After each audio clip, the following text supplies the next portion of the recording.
que o Flamengo fez com o Fluminense, não é qualquer time que faz, não. Sim, eu tô esperando a finalização no gol até agora. O técnico de elite, porque o Tite é um técnico de elite, é o melhor técnico brasileiro que a gente tem, vai ser muito difícil bater o Flamengo. Isso não está acontecendo com o Flamengo.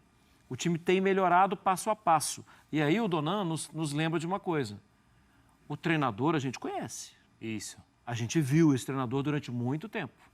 Esse treinador é muito sério, ele é muito bom. Você percebe que só ele tá vendo essa jogada? Tô vendo esses dois aqui, ó. Caramba, bicho. Olha o tumulto. Caramba. Olha a quantidade de camisa do Fluminense fechando a Incrível. visão dele. Incrível. E mesmo assim, ele carrega a bola e ele acha um passe com a perna direita Olha isso. no meio da defesa.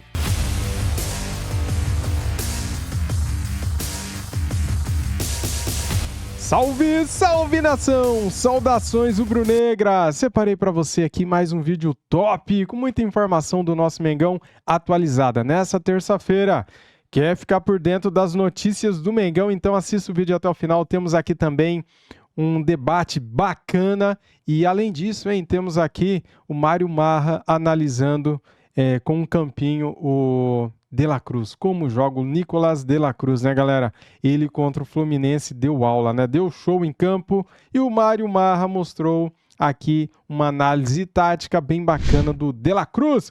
Vamos lá pro vídeo então, sem perder tempo, deixa o seu like, se inscreva aqui no nosso canal e ative o sininho. As imagens são da ESPN Brasil, link na descrição como créditos, Grupo Disney. Simbora aqui pro vídeo, vamos lá. Bom, como também causa dúvida, quem vai conseguir marcar um gol no Flamengo nessa temporada? Porque por enquanto é impressionante essa marca. Olha Em isso. 12 jogos, só um gol sofrido. E isso com o time reserva. Certo, Pedro? Que triste pros rivais isso, né?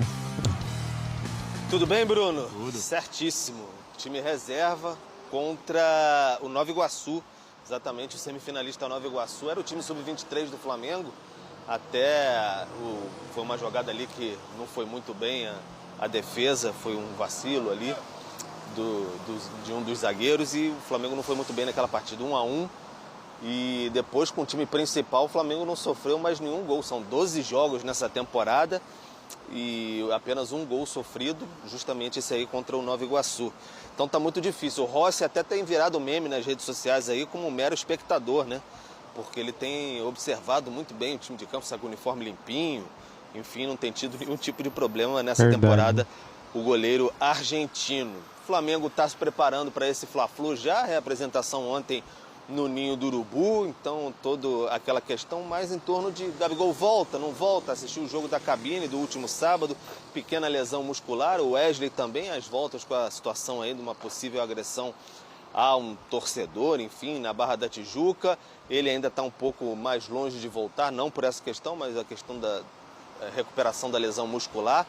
Além disso, o Ayrton Lucas e o Pulgar saíram com algumas pancadas ali, sentem algumas dores ainda. Ontem ficaram na academia, mas inicialmente não preocupam para esse Fla-Flu de sábado, 21 horas no Maracanã. O Flamengo tem a vantagem, pode perder por 2 gols de diferença, que vai à sua 6ª decisão consecutiva no Campeonato Carioca. Quem ainda não marcou com a camisa do Flamengo é o De La Cruz, camisa 18, mas que tem aparecido muito bem nos jogos, participado dos gols, enfim, uma formiguinha atômica ali, uma peça muito importante nesse meio de campo do técnico Tite. E o De La Cruz, gosta até de ser chamado de Nico, ele falou um pouquinho à Flá TV sobre esse momento, enfim, esse momento que tem vivido, esse estágio inicial com a camisa do Flamengo. A gente acompanha um pouquinho do Nico agora.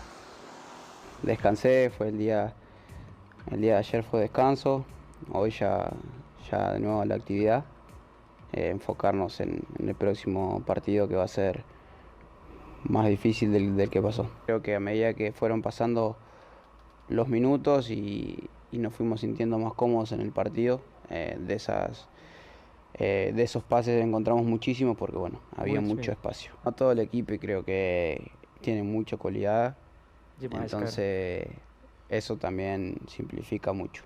No me considero ambidiestro, me cuesta un poquito con la izquierda. Uno siempre intenta ir mejorando día a día. Quizás hay un entrenamiento que lo agarro y digo, bueno, Hoy voy a intentar de hacer todo con la izquierda, controles con la izquierda, pases con la izquierda y bueno, eso después va perfeccionando. Algo personal desde chico, siempre mi cualidad física no fue de ser fuerte, que ya de chico ya tenía esa mentalidad de intentar de mejorar con la pierna zurda para sacar ventaja. Tá vendo, galera? Ele falou que não se considera ambidestro, então eu não falo mais isso aqui, hein? Tá aí, então, De La Cruz, enfim, falando também bastante do espaço que ele teve contra o Fluminense, o time do Flamengo teve, especialmente ali no meio de campo, falando que não é ambidestro, mas sabe trabalhar bem também com a esquerda quando ele carrega aquela bola para a perna esquerda ali. É destro, mas sabe trabalhar bem com essa canhotinha. Bruno, Mari.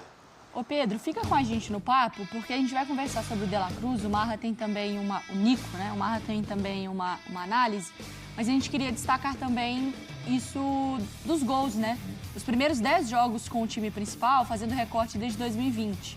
O aproveitamento de 93,3% é igual ao de 2024, 93,3%. Mas o que chama a atenção é exatamente isso, os gols marcados... Mas é igual... Ah, tá. Sim. Em aproveitamento de resultado. Porque assim, né? 9 vitórias e um empate. Olhando essa tela, o que menos vai importar é o aproveitamento. Por quê? Porque o Flamengo vai jogar com times mais fracos. Independentemente do trabalho ser bom ou ser ruim, ele anda por si só. Então, 21 com o Domi, 22 com o Paulo Souza, 23 com o Vitor Pereira. Aí é mais baixo e mais drástico, porque nisso ele enfrentou a Supercopa, enfrentou o Campeonato Mundial. Sim. E em 2020 ainda era o Jesus. Agora, o que chama a atenção, independentemente do treinador, ou independentemente do adversário, principalmente por conta do treinador, é o número de gols sofridos. Isso. Que é 0. Sim. Porque Impressionante. nessa faixa do calendário, os adversários são mais ou menos os mesmos e aí, sim, o número do Vitor Pereira acaba ficando prejudicado, que ele teve desafios mais pesados. Depois a gente sabia que não era só os desafios, é que também o trabalho não estava bom. Sim. Depois a gente viu. Mas o número de gols não é normal. E, mas joga o campeonato estadual contra quem for, não é, Marra? Uma Se hora... não sofrer gol é impressionante. Sim, uma hora o zagueiro vai falhar. Início da temporada, às vezes o entrosamento em jogada de bola parada não está o ideal. É normal. O time pode não estar mobilizado. E não tem argumento. Tocou na palavra. Porque em 2023, o que a gente falava aqui? Um time pouco mobilizado, pouco concentrado, tinha diversos problemas coletivos. A gente vê em 2024, mesmo no recorte estadual, que o Flamengo é dominante contra adversários mais frágeis, mas nesse recorte você também tem clássicos. Sim. O que o Flamengo fez com o Fluminense, não é qualquer time que faz, não. Sim, eu estou esperando a finalização do gol até agora. O Cano não teve chance para finalizar. Verdade. O Diniz errou na escalação? Sim, mas isso não deve diminuir o avanço, a evolução e o nível de atuação, de comprometimento, de concentração desse time do Flamengo. A gente fala muito sobre o sistema defensivo, não sofre gols. Claro, a pressão sufocante começa lá na frente. Tá todo mundo batalhando sem a bola.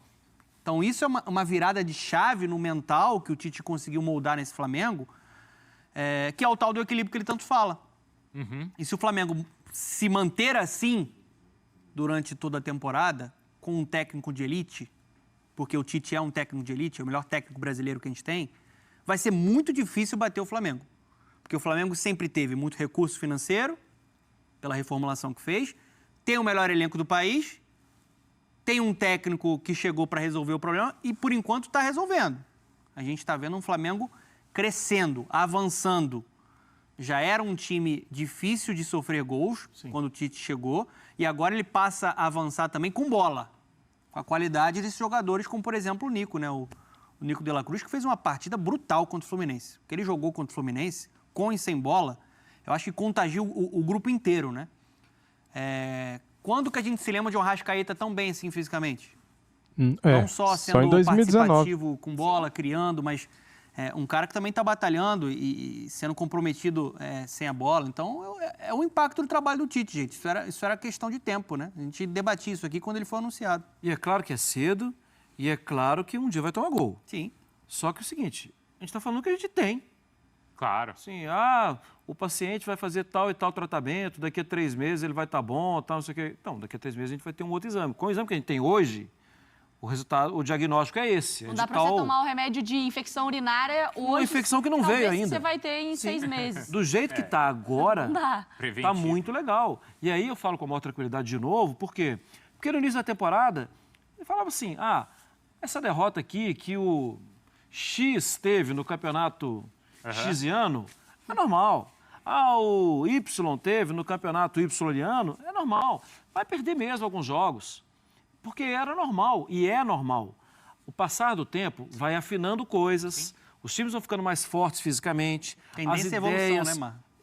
E agora a gente vê que tá muito bom, sabe? Assim, até, de vez em quando, você vai ver o início da temporada, um primeiro tempo, um segundo tempo, um jogo espetacular, seguido de um jogo fraco. Sim. Isso não está acontecendo com o Flamengo.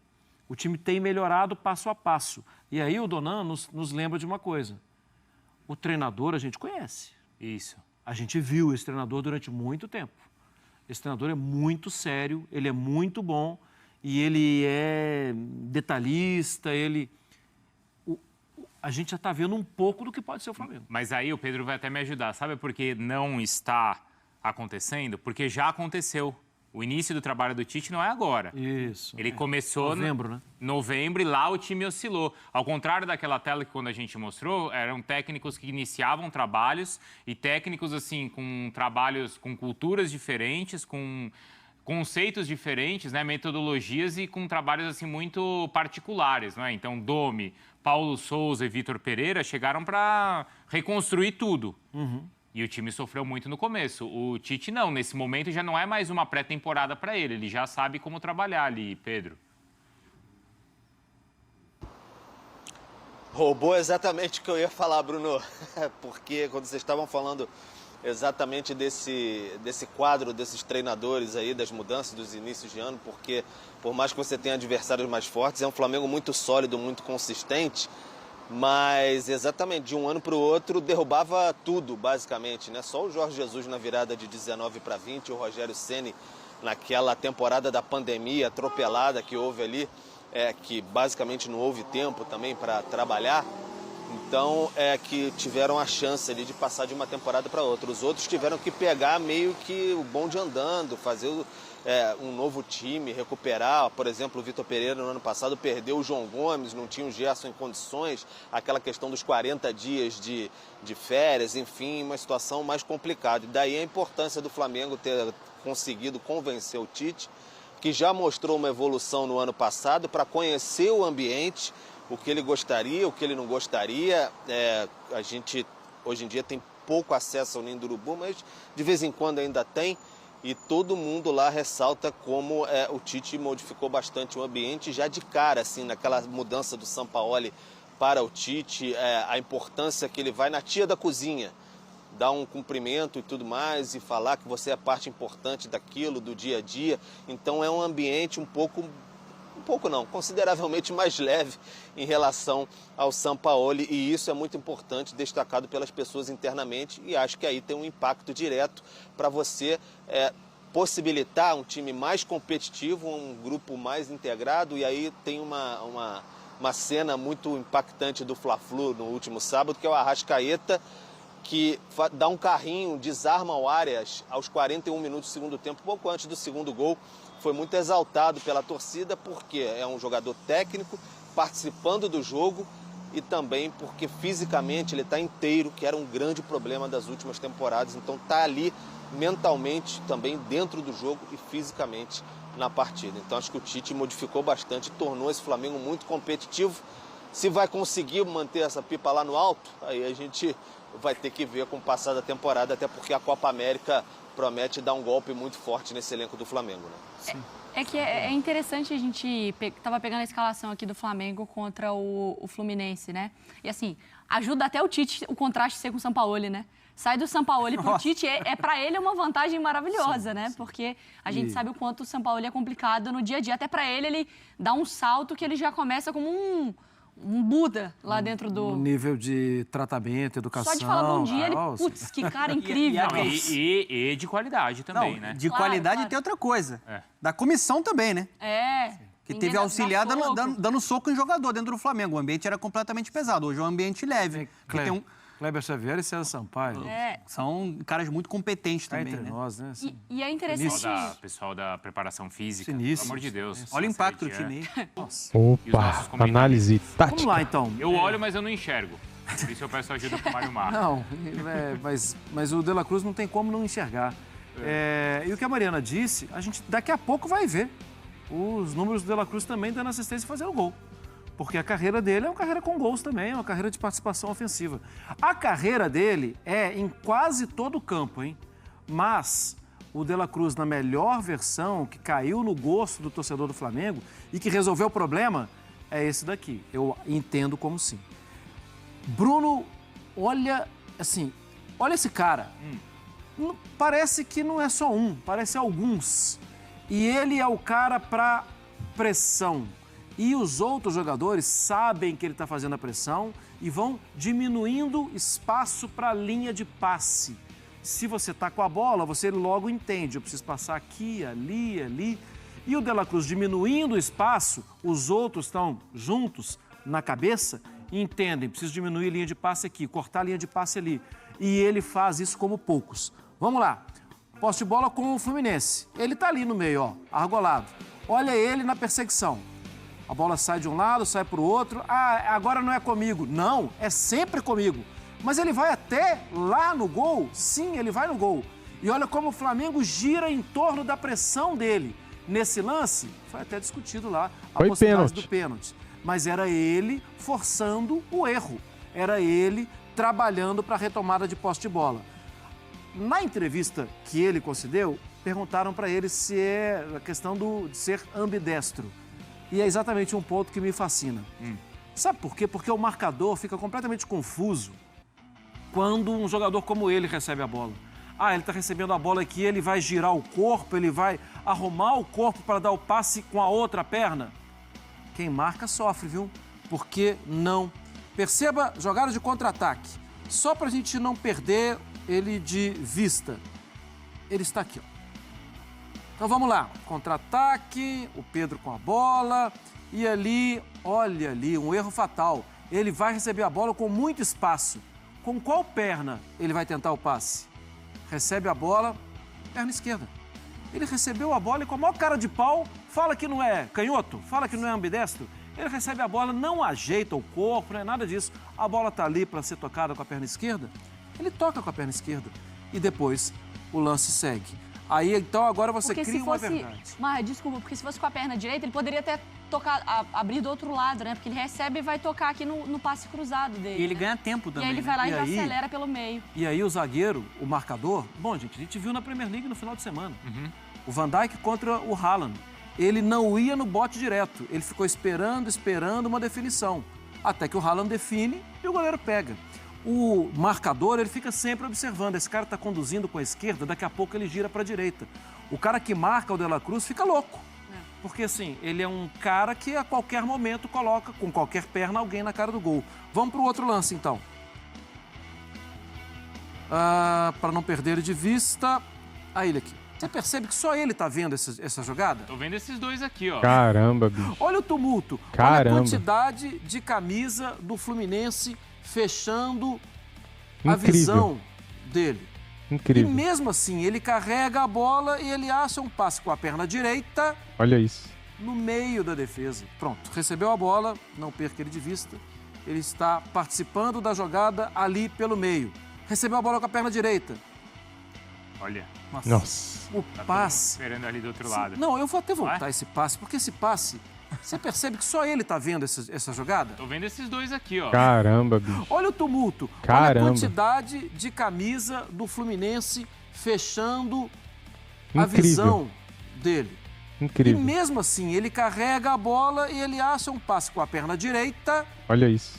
no meio da defesa. E o passe é muito perigoso. Trata-se de um jogador que se entrega para o esquema a ponto de La Cruz, faça o trabalho sujo, faça uma perseguição, a pressão, vá ao seu limite. Ele faz. De La Cruz, você recebeu a bola agora como armador. Ele faz isso. Ô Pedro, nesse sentido, e você chamou atenção para um ponto muito importante, que é a paralisação, né? Paralisação não, a continuidade dos jogos durante a Copa América. O Flamengo pode perder muitos jogadores. Ele entende que ele tem elenco suficiente para suprir assim todas as ausências, as perdas? Bruno, na verdade o Flamengo está bem irritado com essa situação porque entende que enviou uma proposta à CBF, poderia ser facilitado nesse sentido em relação ao Campeonato Brasileiro, né? Aquela inversão de datas com Copa do Brasil, para pelo menos minimizar o estrago que será feito, e não gostou da resposta da CBF lá, a questão de os clubes têm condições de investir, etc., porque o Flamengo vai ser muito afetado. Tem o seu quarteto de uruguaios, que 3 são titulares hoje, inclusive o De La Cruz citado aí. O Vinha não é titular, mas às vezes tem boas condições de chegar na Copa América como um dos titulares. O Pulgar é titular, então essas são convocações certeiras. E aí você tem o Ayrton Lucas, que pode ser, está convocado no momento pelo Dorival Júnior. Então o Flamengo ficaria sem os 2 laterais pelo lado esquerdo. Você tem o Pedro em ótima fase, 11 gols em 11 jogos, se contar os 2 amistosos no início do ano. Você tem aí, sei lá, o Gerson mais difícil porque tem essa questão agora que ele está afastado, então vai prejudicá-lo bastante nessa corrida. Mas você pode ter outros jogadores observados. Fabrício Bruno foi convocado, então o Flamengo pode perder vários jogadores aí. O Flamengo está irritado / preocupado com essa situação do meio de ano, porque o Marcos Braz até falou, se eu não me engano, na apresentação que houve, a última no Ninho do Urubu, a gente não tem orçamento infinito para ficar contratando o elenco dobrado para ter que lidar com a perda de 6, 7, 8, 9 jogadores titulares especialmente. Então o Flamengo está irritado / preocupado, e isso preocupa também, claro, a comissão técnica. Vai ter que usar o sub-20, foi a resposta do Marcos Braz. Pedro, obrigada, viu, pelas suas informações. Absurdo Boa sequência de trabalho para você. Tá aí, meus amigos! Gostaram do vídeo, cara? Que análise tática do De La Cruz, né? Ali pelo Mário Marra, né, galera? Topzera, né? Merece o seu like, a sua inscrição aqui no nosso canal. Ative o sininho se você ainda não ativou, cara. Marca todas para você não perder nenhum vídeo aqui do nosso canal. O Flamengo será muito prejudicado pela Copa América. Se será muito. Não só o Flamengo, outros times também, cara. É um absurdo essa CBF, né? Ela só quer dinheiro dos clubes e na hora de ajudar os clubes, ela não ajuda, né? Custava, cara, adiar 2 semanas que fosse o Campeonato Brasileiro para não afetar tanto as equipes, pelo menos ali as 2 primeiras semanas de competições. Porque assim, galera, tem a fase de grupos. É igual a Copa do Mundo, tem a fase de grupos e depois tem o mata-mata, oitavas, tem as quartas, semifinal e final da Copa América. Então assim, a gente não sabe se a seleção do Uruguai vai chegar na final. Ela pode cair antes, a gente não sabe se a seleção brasileira vai chegar até a final. E o mesmo vale para o Chile. Eu estou citando essas 3 equipes porque são os convocáveis, né, da seleção do Uruguai, Chile e também da seleção brasileira, que são onde a gente perde mais. Seleção do Uruguai, cara, 4 jogadores, Varela, Arrascaeta, De La Cruz e Matias Vinha. No Chile tem o Eric Pulgar. E pela seleção brasileira, neste momento, estão convocados o Ayrton Lucas e também o Fabrício Bruno. O Flamengo só tem a perder com a seleção brasileira. Lamentavelmente, né, galera? O Flamengo paga o salário do jogador e na hora que precisa dele, tem que ceder de graça para as seleções. É muita sacanagem, né? Isso tinha que mudar, cara. Tinha que mudar. Muito obrigado a todos vocês. Saudações rubro-negras e até mais. Fui!